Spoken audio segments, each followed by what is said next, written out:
এখন উপর দিয়ে ডাকসুর আন্দোলন করেন আর তলে তলে ষড়যন্ত্র করতেছেন ডাকসু বালতার করার জন্য। একদিক দিয়ে বলা হচ্ছে বাধা নাই, এর মানে বাধা আছে। আমাদেরকে ভুল বুঝিয়ে, ছাত্রদেরকে ভুল বুঝিয়ে ঘুম পাড়িয়ে রাখা যাবে না। প্রত্যেকটা শিক্ষার্থীর উদ্দেশ্যে বলবো, এই ডাকসু আপনার আমার আমাদের সবার অধিকার আদায়ের আন্দোলন। মাঠ ভালো না, এখন উপর দিয়ে আমরা ডাকসু চাই। আপনারা যদি কোথায় ছিলেন?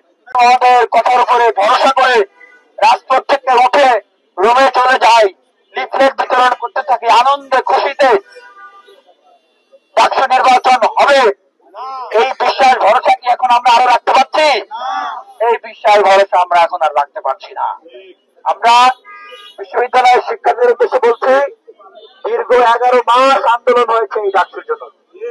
অসংখ্য বার বলা হয়েছে এই তো আগামী মাসেই তফসিল হবে, আগামী 2 মাসের ভিতরে ডাকসু নির্বাচন হবে। বলা হয় নাই? বলা হয়েছিল না ভুলে গেছেন? বলা হয়েছিল। যখন আমরা আমরণ অনশন করি তখন বলা হয়েছিল কোরবানির আগেই, কোরবানির ঈদের আগেই তফসিল দিয়ে দিয়ে বলা হয়েছিল না? তফসিল হলো কবে? কোরবানির ঈদের পরে আদায় করে নিয়ে নেওয়া হয়েছে। ঠিক এখনো বলা হচ্ছে বাবারা তোমরা উঠে যাও।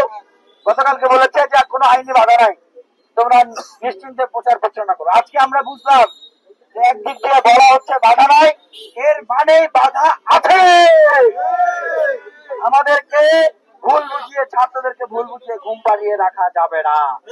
প্রত্যেকটা শিক্ষার্থীর উদ্দেশ্যে বলবো, এই ডাকসু আপনার আমার আমাদের সবার অধিকার আদায়ের আন্দোলন। সুতরাং রাজপথে থেকে এই নির্বাচন আদায় করতে হবে। যারা এতদিন প্রভাব খাটিয়েছে ডাকসুকে বাধাগ্রস্ত করার জন্য, ডাকসুকে বানচাল করার জন্য, তারা এতদিন প্রভাব খাটিয়েছে ডাকসুতে জেতার জন্য। ভুল বলেছি? তাদের জন্য একদিন সময় বাড়িয়ে দেওয়া হচ্ছে। আপনি বলেন তো দেখেন একদিন বাড়ায় কিনা? দাবি জানান, আপনি একটা দাবি জানান, দেখেন আদায় করতে হবে না। এখন যখন দেখছে যে তাদের অবস্থা ভালো না, মাঠ ভালো না, এখন উপর দিয়ে আমরা ডাকসু চাই। আপনারা যদি কোথায় ছিলেন? আপনাদের এত শক্তি, এত লজিস্টিক, এত জনপ্রিয়তা, এত ম্যান পাওয়ার, এতদিন তো আপনাদেরকে রাজপথে দেখি নাই। আপনারা যদি আরো আগে রাজপথে নামতেন তাহলে এই ডাকসু আরো 6 মাস আগেই আদায় হতো না? এখন আপনারা উপর দিয়ে বলতেছেন ডাকসু চাই। এতদিন আপনারা সর্বশক্তি নিয়োগ করেছেন যেন ডাকসু না হয়। এতদিন চেষ্টা করেছেন প্রভাব কাটিয়ে জেতার জন্য, এখন দেখেন হচ্ছে না।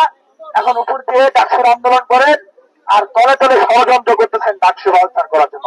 ঢাকা বিশ্ববিদ্যালয়ের শিক্ষার্থীদের এই অধিকার হরণ করার ষড়যন্ত্র আমরা কি মেনে নেব? আমরা মেনে নেব।